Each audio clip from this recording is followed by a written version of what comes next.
So today I'm joined by Katy Baird, Artistic Director of Home Live Art, Selina Bonelli, a Kent-based independent artist, and Emma Wilcox, Project Director of Creative Estuaries. So today we're going to be talking about the potentials of outdoor performance programming within our shared context of the global coronavirus pandemic. And to do so, I've prepped 3 questions that we'll be able to talk around. And those questions focus on concepts of challenges and potentials, diversity, health and safety, and artistic integrity. Just for our audiences, the questions are, question 1, what challenges might we face when we go outside, and what resources do we already have to ensure our collective success? Question 2, being that public space is shared by all, how are we as organizers ensuring that they cater to minority audiences as well as mainstream audiences?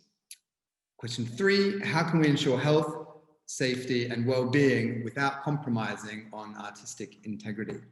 So, without further ado, I think what we'll do is launch straight into question 1. I'll brief it again. And Selina, if you wouldn't mind being our first respondent, that would be fantastic. And then we'll be followed by Emma and Katy, but I'll prompt you in turn. So, Selina, question 1 again is, I feel like we're on a game show. Selina, question 1. Question 1 is, what challenges might we face when we go outside, and what resources do we already have to ensure our collective success? With that question, I suppose I initially took it as what challenges might we face, not necessarily only personal challenges, but collective challenges. And I suppose the biggest challenges are access and access needs to the public space, and how we approach public space, and how those needs can be very personal and individual, depending on your own privilege, depending on how your body occupies space, and depending on how society also is responsible and responsive to your identity and how you are in society. The other obvious ones are within other than access or elements, the unknown, and having to contend with unpredictability of the situations that you will have to contend with. I'm worried I'm getting a bit too abstract there because I kind of know what's in my head, but the resources about collective success, I mean, I suppose my idea of what success is might differ very much so to what someone else's idea of what success is. And so I suppose success for me as an artist is trying to get somewhere within the work. Success for a producer might be more related to the response from the audience. And then success for the overall production would be both. So the resources that we do have are at our disposal. I mean, at this stage has probably got a lot more to do with a collaboration, a collaborative resource within ourselves, and also within trying to access consent, both within audiences and artistic process. I think that there needs to be also changes within society and within the environment, and how we perceive the social roles and attitudes of what impairment and needs are. So the idea of impairment sometimes not being the problematics, but rather how they're received, and how we can support each other, and both allowing us to have safe spaces to be able to disclose visible and invisible needs.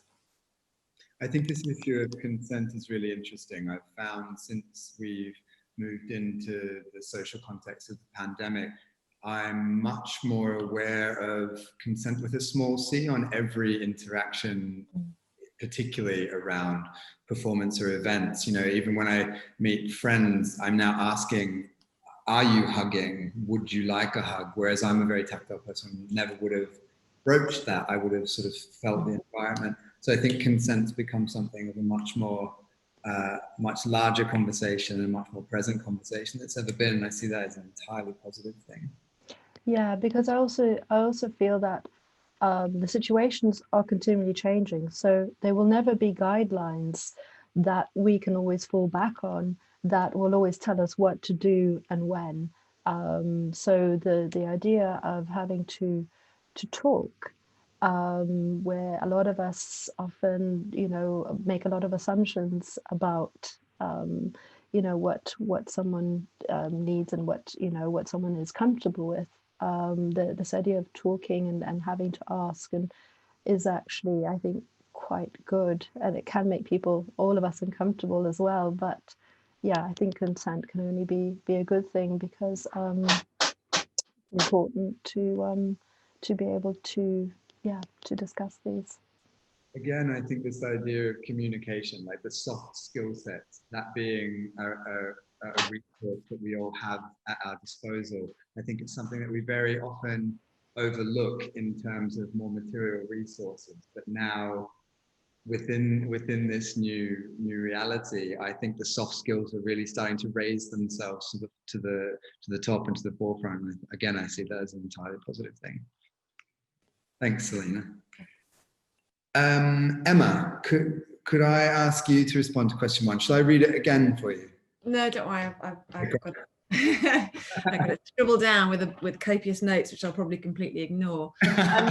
So I suppose I'm coming at it from lots of different perspectives, partly having been a producer of outdoor work over a number of years, but now working in a different role, kind of at the sort of running an organisation which has a whole series of projects and programs, some of which are outside and some of which aren't. So I was sort of thinking about it from both of those. And I suppose the thing that's been most telling for, and it was something that Selina touched on, is this idea of the rapidly changing, kind of needing to contend with unpredictability. I think you said, you know, it's like you can make a plan and you can make your best plan, and then everything changes again. And so I think there's something about the rules, the contexts, and the situations we find ourselves in being so difficult to deal with, and needing like the utmost flexibility to deal with all of that.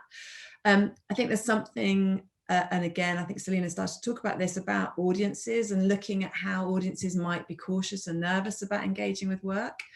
But thinking about today, I had a couple of conversations with people who've been making work outside and have been beginning to go outside. And one was the Royal Docks in London, who were part of the Greenwich and Docklands Festival. And they said, you know, they really thought hard about audiences and what it might mean for them. But actually, what the flip side is, this huge hunger from audiences for work, to take part, to be in the public space, to be experiencing, you know, really extraordinary cultural programs. And so live work, exactly, being out of it, you know, especially they were talking about, you know, in London and the Royal Docks, they're in an area, you know, one of the most deprived communities in London. So they've had significant issues around lockdown. And that then presents itself with a new challenge, which is kind of too many people. So how do you then manage, you know, how many people turn up for stuff? And, you know, so there's loads and loads. And when we get to the health and safety kind of section, I can talk a bit about some of their reflections.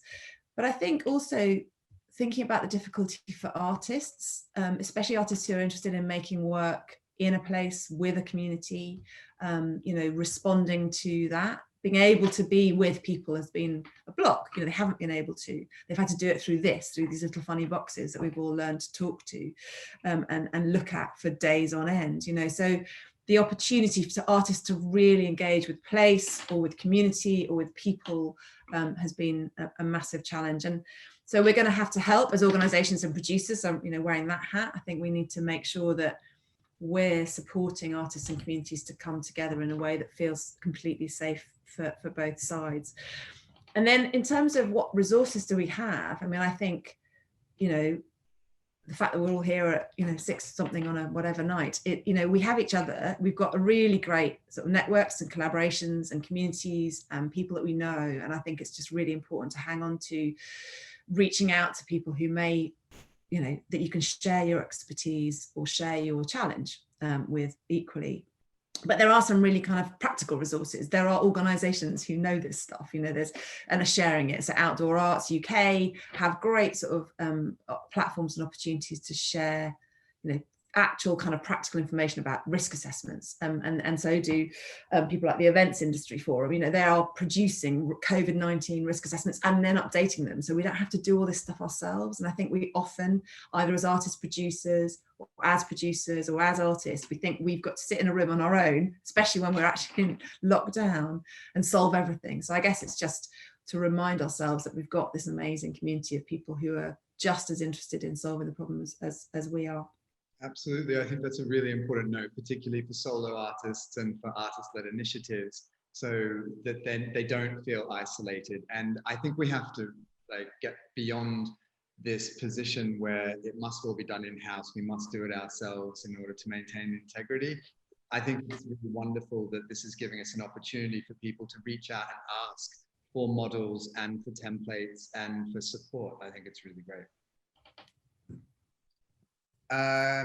Thank you, Emma. Katie, would you like me to read question 1 again, or? Right, I think I've You got it. Great. Let's hear from you. Well, first of all, thanks for asking me to be on here. It's been really good actually to be thinking about this stuff, because it is stuff, you know, that we talk about and do a lot, and then when you sit down and think about it, you're like, whoa. I think it's interesting. I think the nature of outdoor work has changed a lot, even over in the past 5 or 10 years in general. You know, I feel like the public are very used to seeing it, engaging with it, particularly that kind of large scale or very visual performance that can be easily Instagrammed. And then I think I've got really obsessed with TikTok recently. And I think also like TikTok, but you know, what people are doing on TikTok are going out and doing performances outside and doing interventions and doing all these things.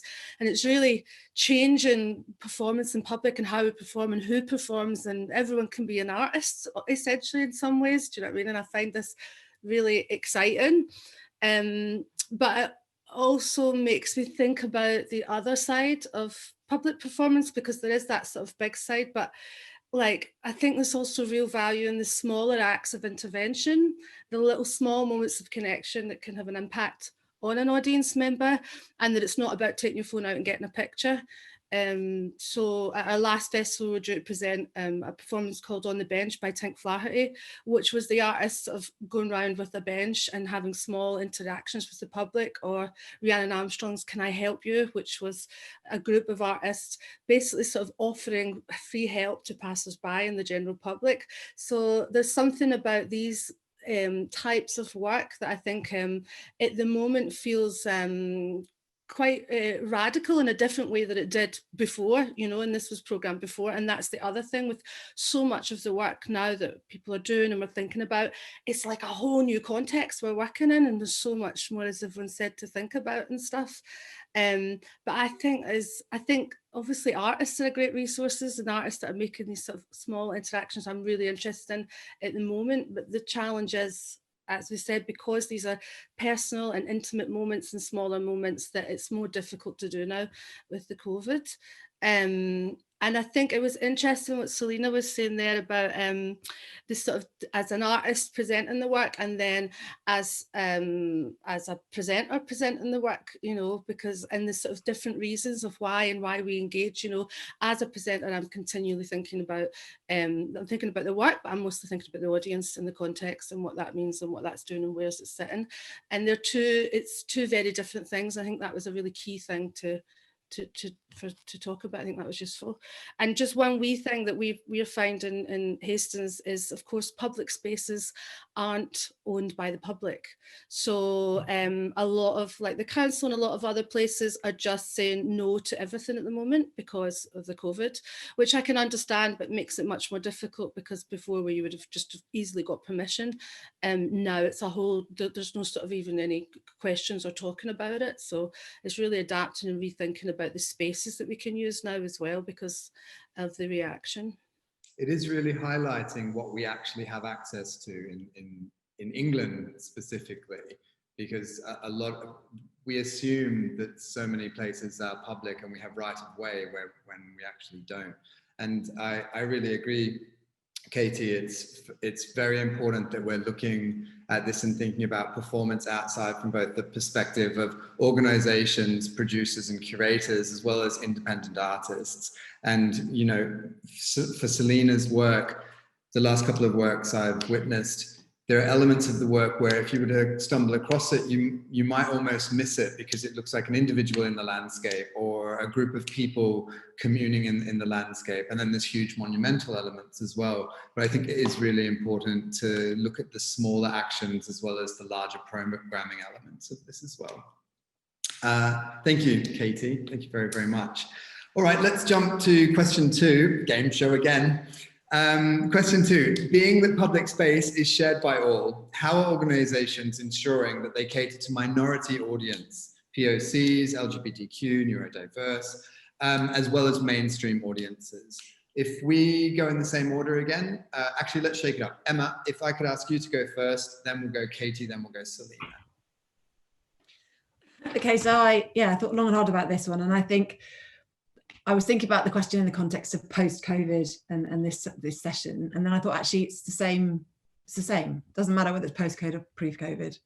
You know, making work in the public realm should always take account of the broadest possible range of audiences and people who are likely to see it or view it or participate in it. And work that doesn't do that is frankly kind of rude and unhelpful.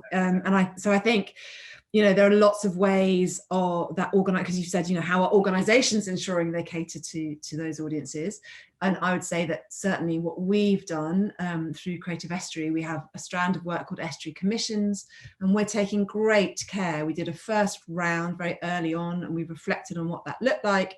We've looked at our board and our decision-making process, and we're just constantly making sure that we have diverse representation in terms of decision making, in terms of who, you know, how we present the briefs, how we work with people. And I think, you know, I wrote a massive thing in capitals across here, which is like, don't assume anything, always ask, which again talks to Selina's thing about, you know, we should be talking to people and having conversations and finding out, you know, where are they at? What are they interested in, you know, so that we're working in that way. I think there's still room for artists to make work that's entirely of, you know, their own work. And it hasn't got, I'm not talking about always having work that's co-produced, but I think if you're going to make work in the public realm, you kind of have a responsibility to have conversations with people in that space. I think there's something about really meeting audiences, you know, where they are in terms of, you know, again, thinking about COVID, you know, so not everything is going to be suitable for everybody in the public space. So are there ways that we can present work in accessible ways and accessible platforms? I don't think digital is the answer to absolutely everything, because I'm really concerned about digital accessibility and fairness, and, you know, sort of making everything online is difficult. And I think we've just got to really think about how do we get to the kind of really amazing outcomes in public spaces that people will sort of transform their experience of that space longer term. I was talking recently about a work I saw in Milton Keynes years ago at the International Festival Milton Keynes, which was an audio walk by Rimini Protocol all around. And we ended up standing in the middle of Milton Keynes station with our headphones on, watching people coming off the train. And at the end of it, we gave them a round of applause. And so people are just getting off the train and they're walking into this space and everyone's giving them a round of applause. I have never been able to go back to Milton Keynes when I do quite a lot for work without wondering why I'm not getting a round of applause off the train. So I think there's something really exciting about how we make work in public space that helps people think differently about it. And a bit of levity, you know, you were laughing. I mean, I think we just need to also think about what people need right now in terms of work that is uplifting. Doesn't have to be light, but it, you know, I think we need some work that's sort of got some of that. So I think this, something that I was really struck by in your comments just now was that not everything is for everyone. And I think this is super key, because we're constantly on this knife's edge of trying to have the most diverse programming that is possible, because as you said, it's at its best rude if we're not attempting to do this, and at its worst intolerant. But then we also have this reality of not everything is for everyone. And particularly speaking from a subcultural perspective, you know, some of the work that some of my communities might engage with, it's simply not for other people. It's for our communities and for our people. And so I think we're constantly doing this dance of trying to straddle those two realities. And I think there's a lot of work to still be done there. Thank you, Emma. Who did I say was going to be next? Katie, were we coming across to you? Yeah. Brilliant. Shall I prompt the question again, or are you good? No, it's okay, I'm right. So I thought this is an interesting point, interesting focusing on audiences, because I think it's also important to think about who's making the work as well, and for whom and in what ways you're supporting people through that. So, for example, we did a recent outdoor queer kids show called Fantabulosa in the town centre. And it was presented by us, developed and performed by queer artists. But it was made, the audience was, you know, it was made specifically for town centres, and the audiences were in different levels. So one, it was for the young queer children to see themselves there, do you know what I mean, to have a presence, to feel that that's okay. But then on the other level, it was for the general public to also see that that's okay and have a presence and have a visibility. But it does work on those two kind of levels. And it was interesting when we were doing that, because I was advised, it was a couple of years ago, and it was one of my first kind of outdoor things in Hastings, and we were advised to get security for that kids event during the day, and luckily we did need it, because at the end there was a little bit of sort of friction after all the kids had gone and we were packing up, you know, some guys came over and stuff like that. So it was quite interesting, but I was adamant that we did it in the town centre, because there was also discussion about doing it down, you know, in the other part of town, like in the old town, or doing it here. And I'm like, no, it's really, the context is really important. It's really important to have it in that space. But it's for different audiences, you know, and I think that's is also key and important.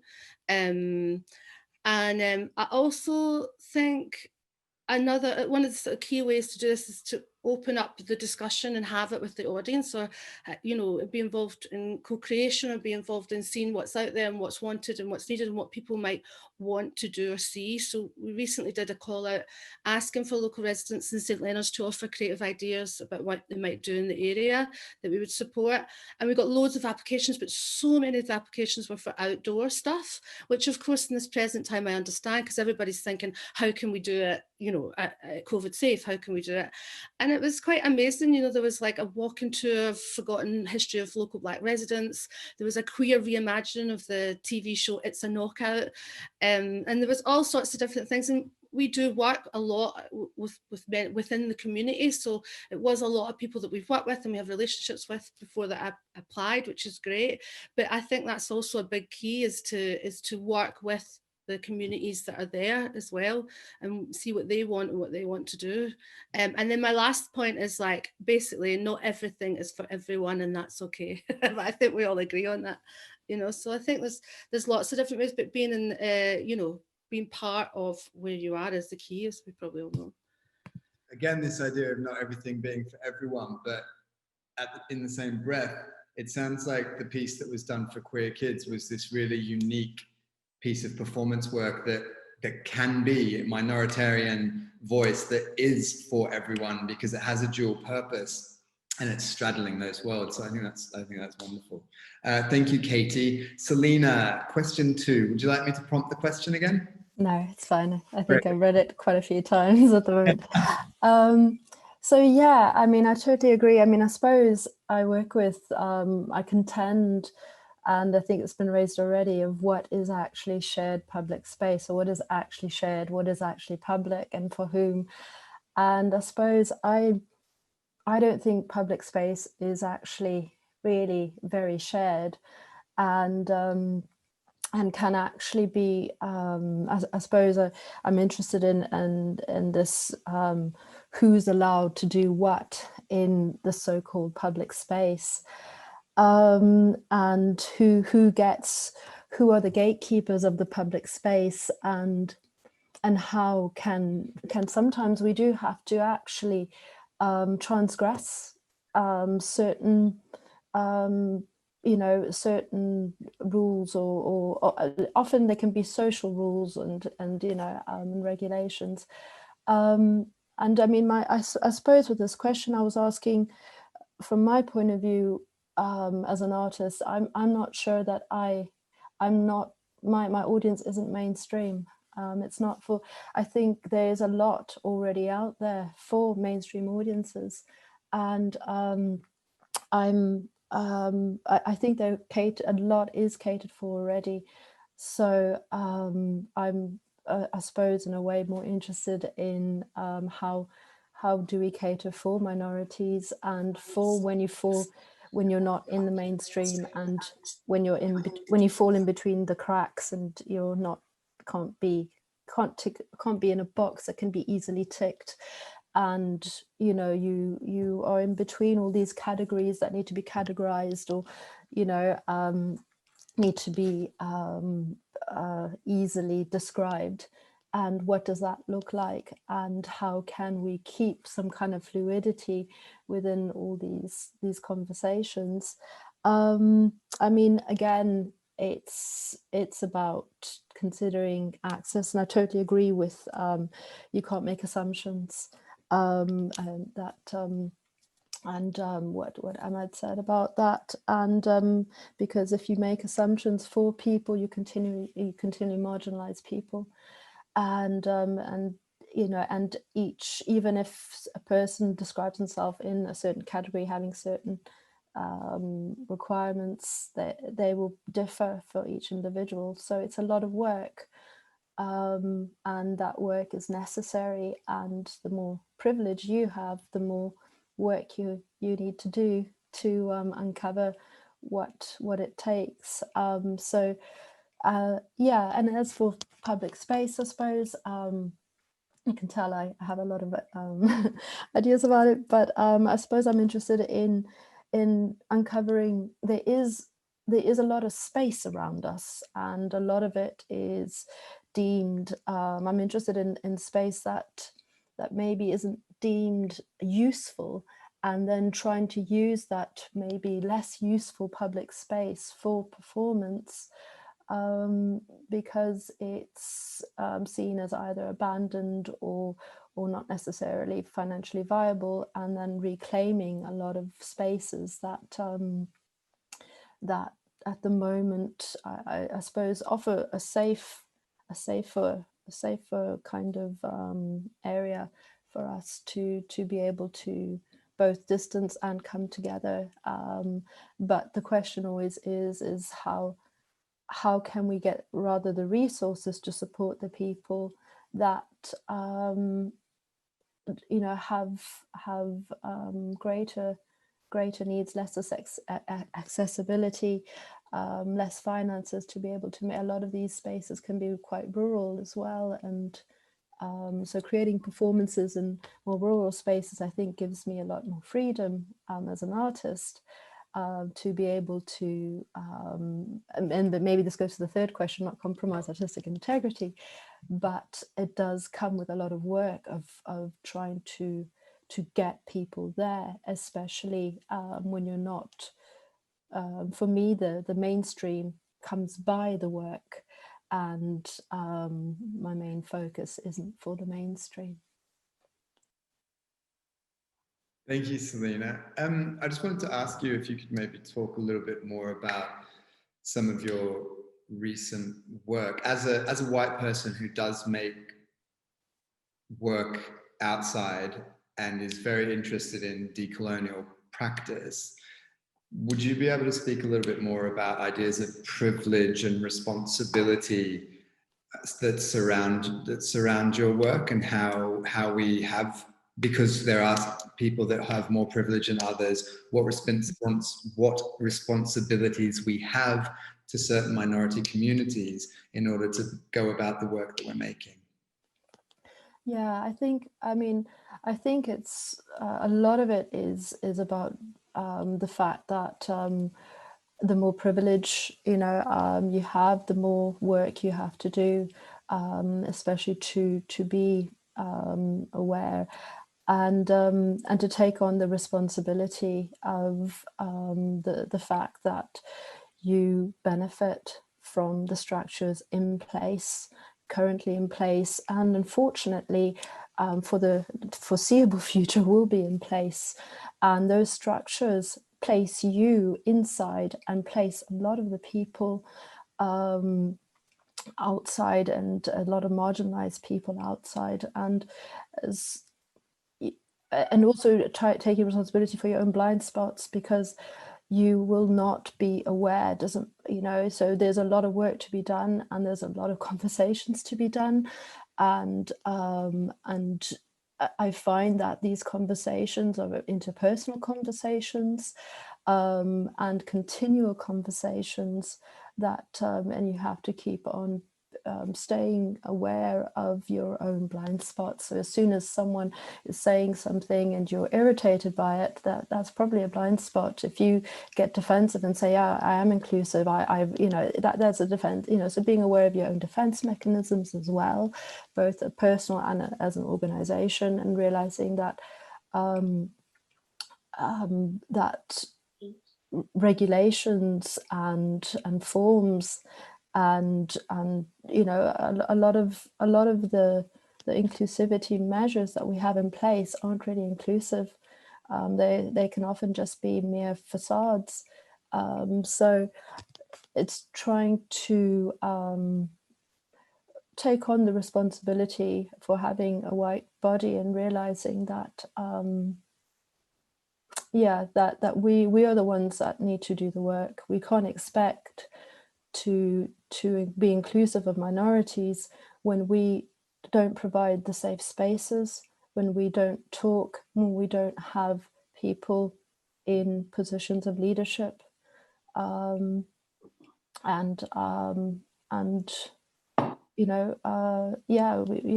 it's not a box ticking exercise. It's an active mindset that we need to continually almost decolonize our mindset all the time, because the structures are there, and we automatically gravitate towards the privilege that we've inhabited for our entire life.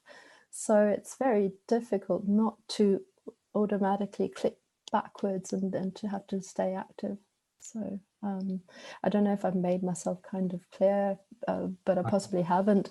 I mean, they're within my own work, there certain conversations I have with people that maybe are undocumented here, and I have to take on the responsibility that if there is an interruption, there is a situation, that you have a contingency, that someone is happy to be responsible and put themselves, and make sure you don't put other people in situations that they will not be comfortable with, and even that can be dangerous for them, and both physically, psychologically, and legally. So there's a lot of I don't know what the word is. I think my dyspraxia is just making me blank. But there's a taking on of things purely because I think it's our responsibility. I think that's what we should have been doing, and we need to keep on doing, and we need to not get lazy about it either.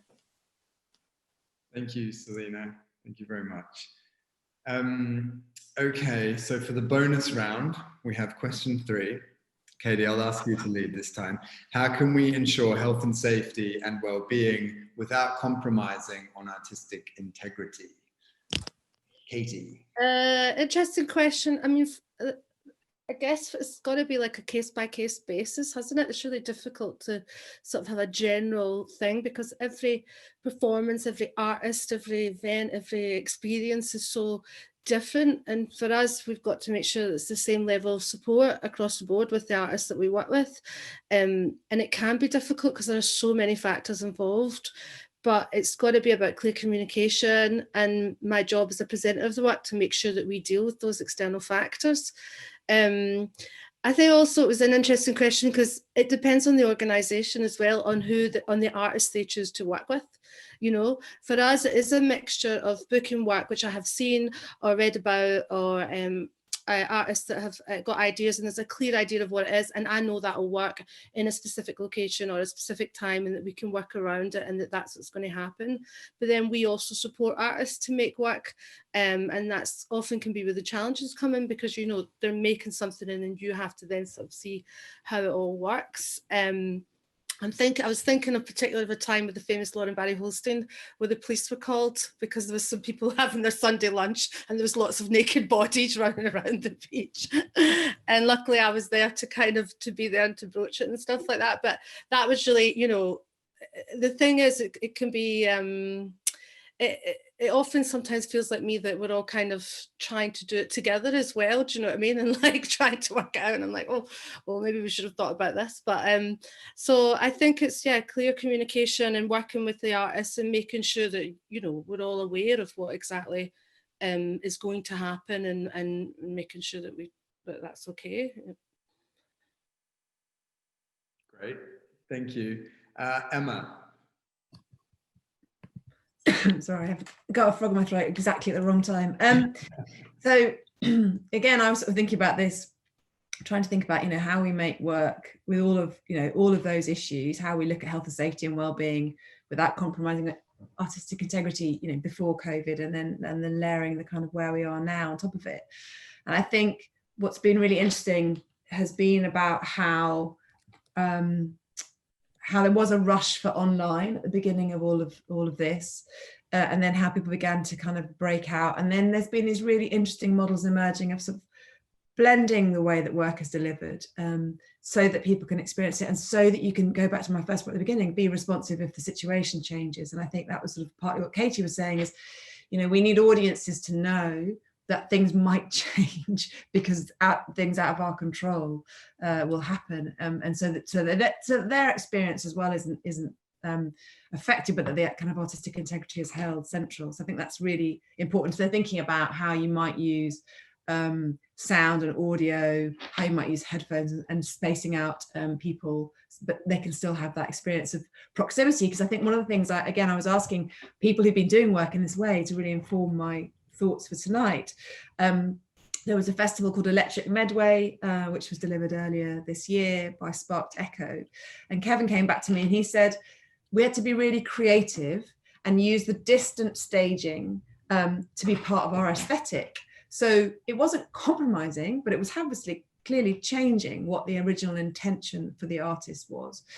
And I was thinking about that in the context of a conference I went to in Leeds about 2 years ago. It feels like a lifetime ago, called Wild Conference, which was massive and outdoors, but everyone had radio headsets and you could tune it. You could sit anywhere in the site and you could be in one of many different of the speakers and tents that were going on. So you could choose to sit by the campfire, but listen to some, performance or listen to someone speaking. And I thought actually, it was the most exciting conference I've ever been to, frankly, because usually that, you're sitting in rows and you're in lines and you're kind of bored. So I think it's just that issue of just how, sorry, if you're all sitting in lines and bored, you're all tuning out, but it's that thing about how you use the technology intelligently.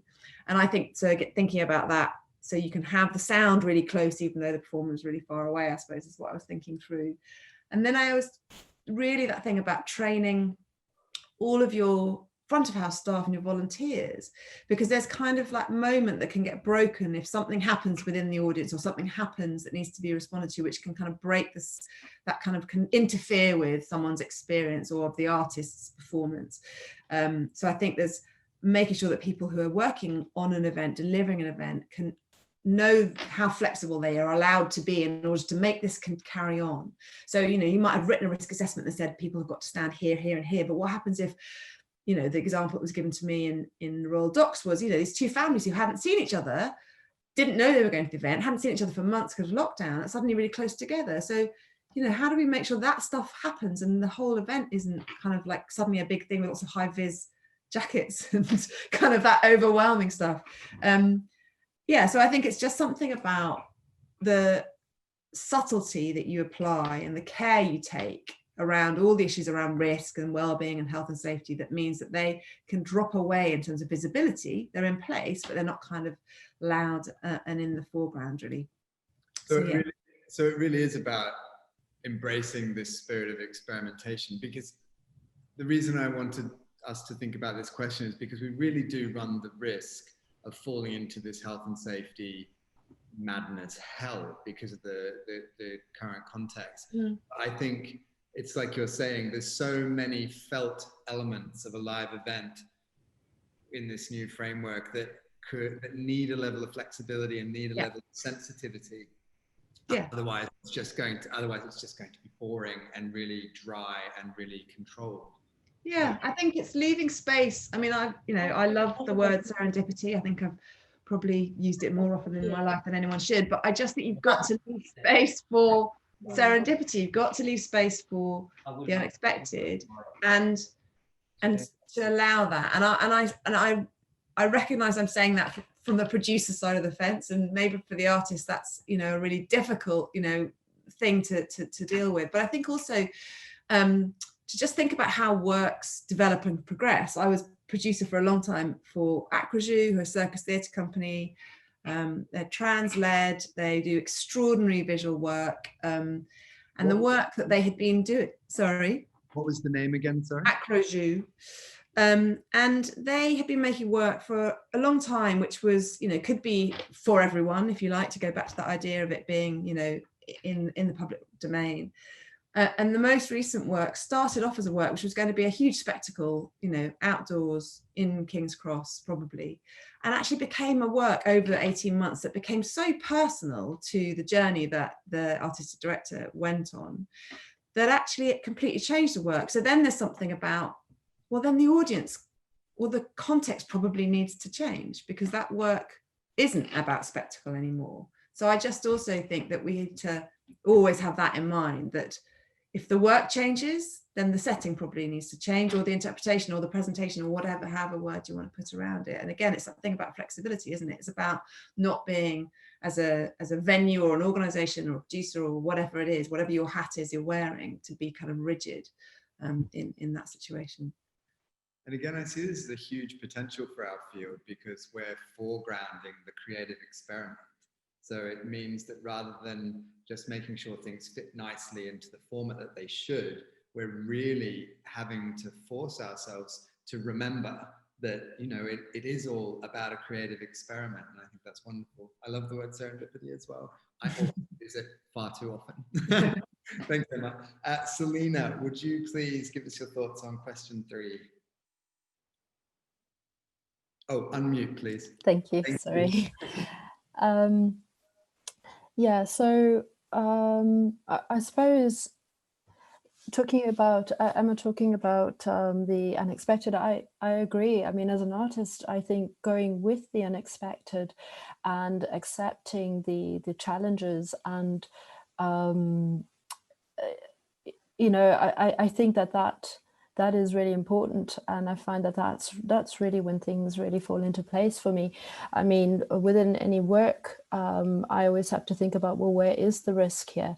And if there's no risk, I don't feel like I'm actually making work. And when I mean risk, I mean, it's not about risk taking as in putting anyone in danger, either myself or the audience, although I probably, I'd never want to put my audience in danger. I suppose there's a different definition of what danger is, but there needs to be an element of risk for me for within the work, if it's an emotional, personal,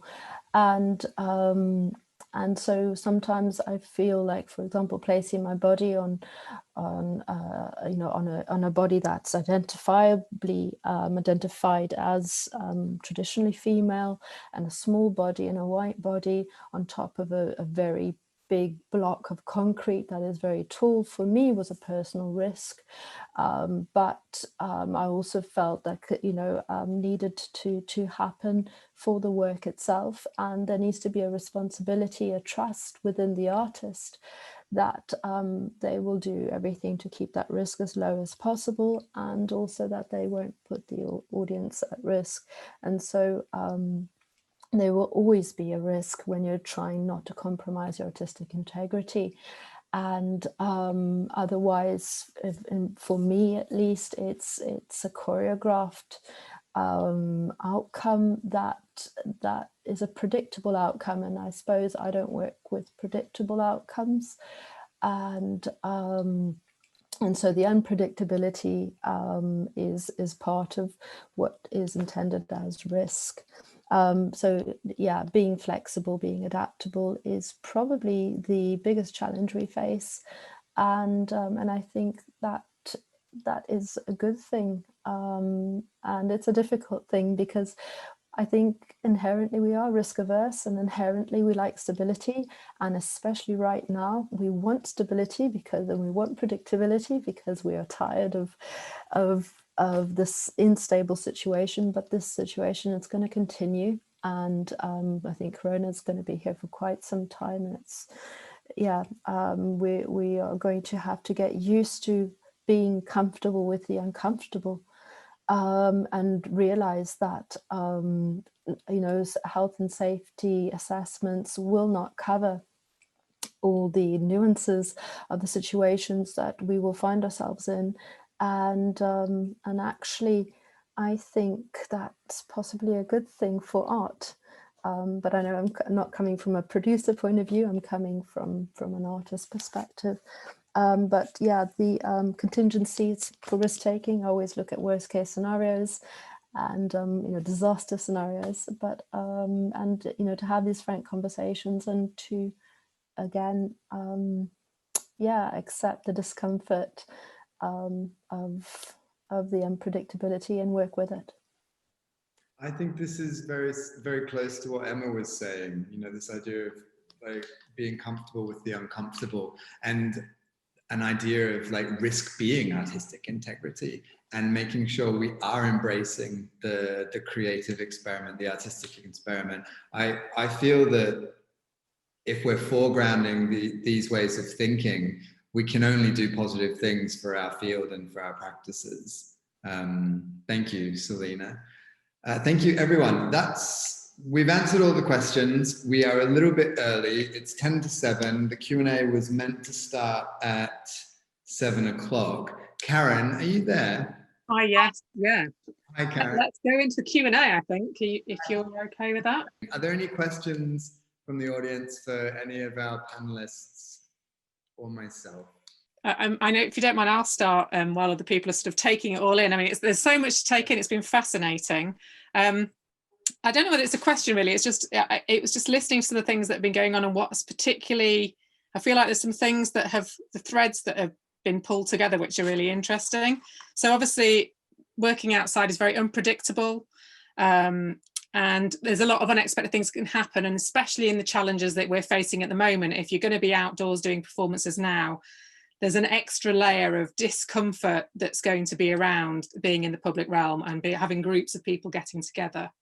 But I was also, Emma mentioned something, she said that things can happen that interfere with the audience as well as the performance. And I liked that idea that when you're in the public space, it's not only the performers that experience the unexpected and the unpredictability, but it's also the audiences. And it's not so much a question, but just something that really brought about. And I also, you mentioned about, how Instagram and TikTok and people are there and they're recording it. So there's another layer of outdoor performance, which is also a digital performance, but you don't have any control at all over the content that's going to be shared publicly, how it might be perceived, and who's going to see that in those realms. So really, it's not so much a question, but just a comment. And I think that's a really fascinating part of it, is how the audience experiences the unknown and the unpredictability of outdoor performance, and also the context the new context that can be created by the way it can be recorded, photographed, shared on TikTok, whatever that might be. Thank you, Karen. Do we have any other thoughts or musings or questions from our audience? I'm looking at our participants. I'm looking for my digital hands raised and I can't see it. Can I ask a question if they're not going to ask questions? Can I ask Selina a question, which I suppose is a bit about how, whether you work with producers and kind of what that relationship is in terms of sometimes either mitigating or helping with the whole area of risk. And I say that because I've done 2 projects, both in Folkestone, which have both been pretty high risk. One involved suspending a whole lot of structures on the outside of the ground bursting and then asking someone to live in them for 9 weeks, a different someone for a week at a time. So that was quite fun. You know, the risk assessment for attaching things to a building that's basically falling down was quite interesting. And then, but what was really, for me, kind of a particular pride is that at the end of that project, for the artist to essentially say, this is the drawing that I made about how this would look, and it happened. You know, we actually delivered the vision. So that, you know, it's that kind of how you work with producers really to help you, or not, to get to that kind of thing. And then the other one was Panopticon, which was in the middle of Radnor Park, which involved, you know, a massive stage, lots of young people dancing on it, water and lights, electricity and water, you know, kind of my worst nightmare. So neither of them helped me not go grey or get any sleep. So I think I'm quite interested in that whole conversation about risk, you know, in work generally, you know, in order to really deliver what artists are aiming for, you know, then there's often risk, and it isn't just about post-pandemic and health and safety and people, you know, proximity. Yeah, I mean, so obviously I've worked with performance space as producers for my work, and also producing my own work. And in both, I suppose there's always been a huge amount of trust, both between, you know, especially Bean and Benjamin, but, you know, I see, I mean, I'm you know, I very much have an idea that, you know, what I want to do, and but also there's a very big element of the work which is unknown. So there will be a risk assessment based on what I want to do, and there's also an undoable risk assessment, because there's a lot of within the work that I will do that will happen in the moment, especially within durational works, and there is no risk assessment that I suppose can be done for that, and that is a trust. You know, there has to be a trust that we will all take responsibility for what happens, and I have to take responsibility for my work and stand by it, whether it fails, whether it doesn't. I mean, and also it's I've had where I've had permission where I didn't think I'd get permission to do work in spaces that are deemed, for example, dangerous, or and almost when I have these permissions, I almost feel like I have even more responsibility, and it makes it sometimes difficult to free myself of that responsibility and really go with the art, because you also don't want to disappoint people, and it's having to balance that, not wanting to disappoint the people that have so much trust in you, but also realizing that you have to be willing to take that risk as well within your own artwork. And within that, I find there have been a couple of times where permission hasn't been sought purely because of it being in, for example, public space, and wondering if you ask for too much permission, whether it's going to be granted, and if you can just use the idea of this public space. So it's a difficult question, and that's, I suppose, where my contention for what is truly public. And because sometimes when you think something is public, you realize very quickly that it's not public, or not as public as you thought. And so what kind of visibility is allowed and disallowed, and what is so that becomes more of a societal question of what can and can't be done. But it's that responsibility and that huge amount of trust. And I suppose, yeah, there are impossible risk assessments, and it's difficult. I find it particularly difficult when I say I want to put myself in this situation, and I can give my reasons for it, and they can be both academic and artistic. But also I can't necessarily say everything that's going to happen in that situation. And when people give me the opportunity, the space and the trust, I value that hugely. and giving trust to artists, I think, is one of the biggest things that can really help build artistic integrity and further the work, because you're actually trusting art itself, and that's something that health and safety risk assessment can't really do. So yeah, I don't know if that's answered your question. Maybe sometimes I can just go with a feeling. So you know, just say, look, actually, what about this specific thing? So if I haven't answered it, just say, please. Also pick up on that, I think what's been interesting for me in working predominantly in Hastings and sometimes Folkestone is the location, and because it's a smaller town, so you can't really get away with as much as you would have maybe I would have when I was in Glasgow or I was in London. Sometimes we'd be like, okay, let's do it, and then let's not. But in a place where you see people you know a lot and everything, then it's very difficult to do that. So I've found doing stuff in Hastings over the last couple of years whilst I've been there has been it's been very different outdoors, because I've had to because we're so present, you're so present there, and everyone can see it, and it's not, you can't get away with things as much, which is good and bad, I suppose. And I think also to pick up on this kind of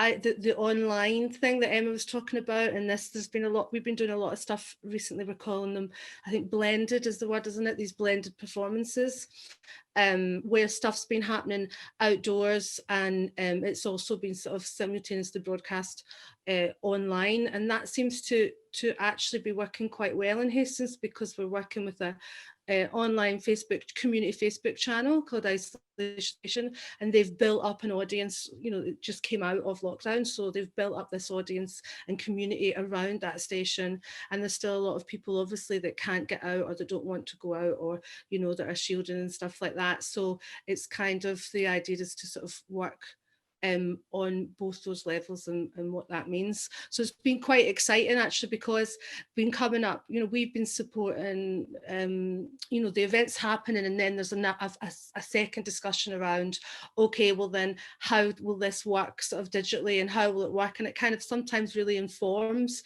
what's going to happen in a really sort of positive way as well, to be working in conversation with people that are then thinking of sort of that second life of it, or the sort of simulus life. Thank you, Emma, Katie, and Selina. We have a question in our chat from Diane Diva. Pardon me, Diane.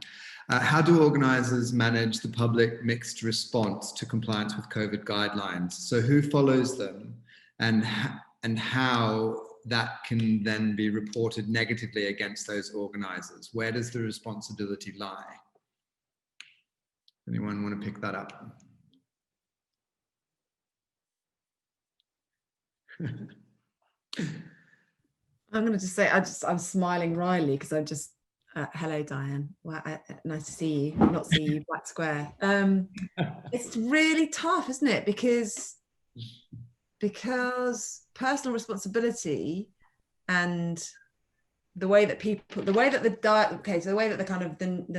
national dialogue seems to be around, you know, this incredible polarization between taking responsibility for yourself and others. You know, by taking responsibility for yourself, you're also caring for others, versus personal rights responsibility, and I'll do what I like and you can't tell me. And you know, that it's really tough. And I guess it comes a bit down to something, I can't remember, I think it was Benjamin said at the beginning about, you know, we're kind of having to ask everyone all the time what they're comfortable with on a personal level. Like, you know, I think I've hugged one person other than my mother and my family since March, you know, but not because I'm resistant, but you know, I'm being respectful. So I think there's just something about how we have those conversations with our audiences. And I don't know the answer, Diane, which is why I'm sort of smiling wryly. It's like, is it in the way that we communicate about the event in advance? Is it about the way that, you know, as I said before, the kind of front of house, the training, your security, whoever's kind of at that event is also having the conversation. And as organizations working in and with communities, is there kind of a bottom line which says, actually, if your behavior threatens our vulnerable communities, then you can't be here. Is there something about that responsibility? But I'm also really mindful of Selina's conversation about who polices public space and whose right is it and all that kind of stuff. But I think if you're the organizer, my feeling would always be that you have an ultimate responsibility and you can set the parameters that you will and will not accept. And I guess it comes down to consent again, doesn't it? We as organizers, we do have a responsibility to our audiences. If there was something that arose at an event that became an issue of consent in any other realm, we would have to make sure that we were looking after our audiences there. So if we have audience members who are not consenting to getting ill and someone doesn't want to follow the COVID guidelines, I think we ultimately, as the organizer who are policing that temporal space, have the ultimate responsibility to ensure that consent is being met across and between all of the participants in that temporal moment. But it's tricky. Who knows? Yeah. And how exactly do you police that? How exactly do you police that? Yeah, it is really tricky, and especially if you're doing things that will have like a sort of a larger audience will be around, or that will stop people or stuff. And we've been having lots of discussions around that, and we're not, as an organisation, we're not going to be doing events like that for the foreseeable at the moment, because we've really struggled with how we will do that in terms of how you can keep people safe, or how you can make sure that it's an environment that's okay for everyone in that stage without it being heavily policed, or without, you know, also a lot of resources and being put into it that we just don't have essentially either, you know. And I think there was mention of those, like, you know, we don't want loads of high-vis jackets and stuff like that, you know, and I think that's key. But I think for me the big thing is there was recently on the pier in Hastings, there was a big event recently, one of the last big events, and it was, they built a stage and it was all seated and it was totally COVID compliant, and you know, there was hundreds of people there and we all sat down and all the tables were far away from each other, and it just felt really weird, you know. It just felt so strange, because the whole idea of performance, the whole thing about it is that we're all in a space together, that we feel it together, that we're part of something together. So suddenly to be away and then the stage, and it really made me think that it's not what we were trying to do there was like do what we usually do but make it COVID compliant. And I think now we've got to start thinking about what we about sort of doing it the other way, if you know what I mean, like sort of radically rethinking whether that's like sort of smaller interactions or different things or different ways of managing it. But I think at the moment it's difficult to do what we have done. And for me, that's about now conversations with artists and saying to artists. But then there's also that fine line where you're like I'm an artist, I'm making a stage show, I want to make a stage show. Do you know what I mean? Like I've been working on this stage show for about 2 years. And now everyone's like, well, can you adapt it? And I'm like, no, I can't adapt it because this is what I want to do. Do you know what I mean? So I've got these two hats on, but I'm like, yeah, we really need to speak to the artists, and artists are radical and they can do new things. But then as an artist, I'm like, I just want to make my stage show. Do you know what I mean? So it's really, really difficult and complex. And yeah. I see that Cheryl has her hand up. Cheryl, do you want to unmute yourself? Hello. Hello, everyone. This feels really weird that you can't see me. Am I allowed to be seen as well? Please. Yeah. Yes, you are. Hi, Cheryl. Hello, everyone. Hi, Cheryl.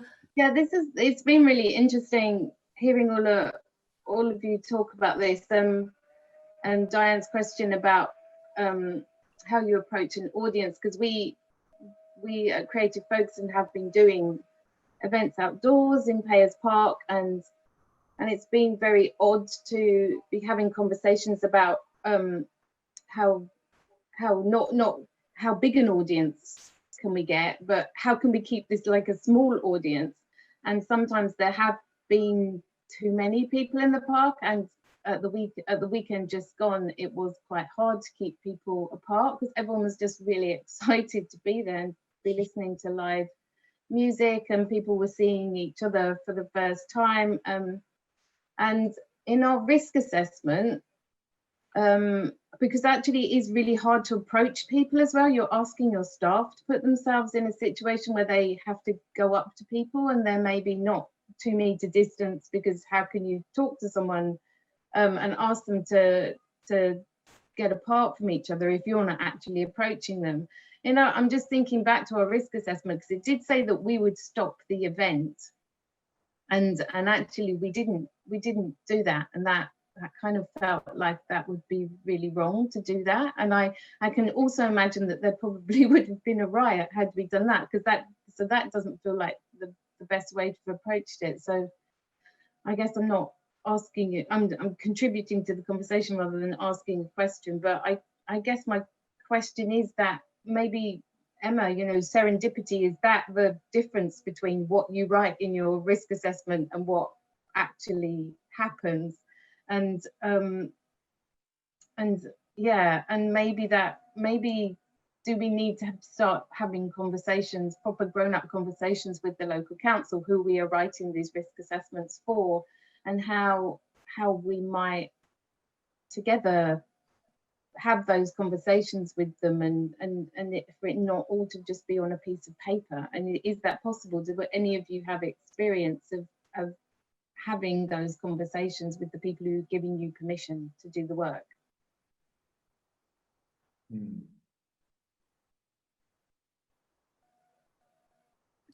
Not experience of having had those conversations, or, you know, apart from with Folkestone and I for various projects for you guys. But I think I was really interested thinking about that question you asked us, Benjamin, which was about health, safety and well-being.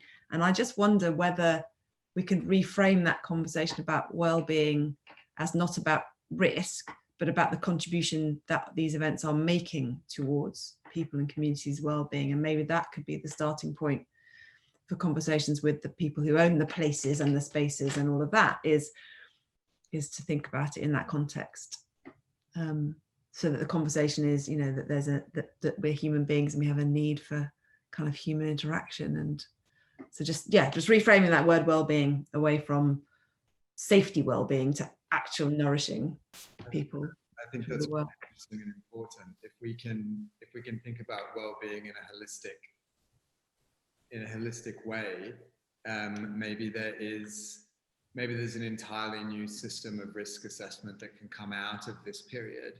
Like, to answer Cheryl's question, like maybe we actually need to develop entirely new ways to be looking at risk, and to have the ability to have more grey zone in these risk assessments in order to take into account a holistic well-being that isn't mediated through risk health and safety risk assessment.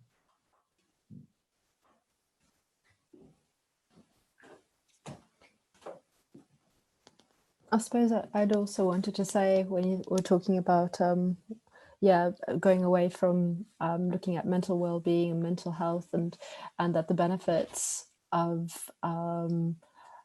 these events are continuous and not just for that day, and especially because with the obvious rise of mental health difficulties within this entire time of COVID, these events do more than generate revenue, and they generate a different type of connection that we all need, and will need and will continue to need. And this connection can be a distance connection, but is needs to be smaller, maybe even smaller audiences, but more often. The events are more often, the audiences are smaller, rather than the previous large events, one big event, it's almost like a micro satellites of smaller audiences and events, where the connection is something that can still kind of be felt, but within a smaller contingency area. I've just noticed we have a comment from Diane. Eva. The challenge, though, is where the buck stops and who gets the fine, because the requirement of RA at the moment is to be COVID secure.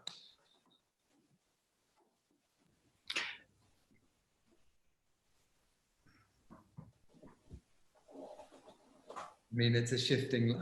Of course, there's someone who's going to have to pay the fine, but it is still this huge grey area of how we're going to police these. What do an individual expect and what does another individual do in that temporal moment? I mean, Benjamin, if I could just come in, I think, you know, it's such a challenge at the moment, and, you know, everything that everybody said in terms of well-being and the sort of, I think you're right, Katie, it's about how we make new types of work so that we're not having to deal with telling people they can't, you know, celebrate together or be together, or that they have to, you know, move apart. It's just such a horrible thing to have to do in your own community. But as organisers, you've got this thing in the back of your head that actually it could end really badly, because there are people who are really up for photographing things and, you know, trying to sort of suggest that you're not doing the things that you should be. And I know this, we can't necessarily answer that, but it's a huge pressure. You know, and to concur with what sort of Cheryl was saying, down on the Harbour Arm after the event on Saturday, everyone was so joyous that they wanted to go and hang out together. And, you know, you're having to tell people on tables of 6 that they had to sit in their tables of 6, but actually they're a group of 30, 40 in a community that want to, you know, enjoy what's just happened. It's sort of such a different way of being in the world.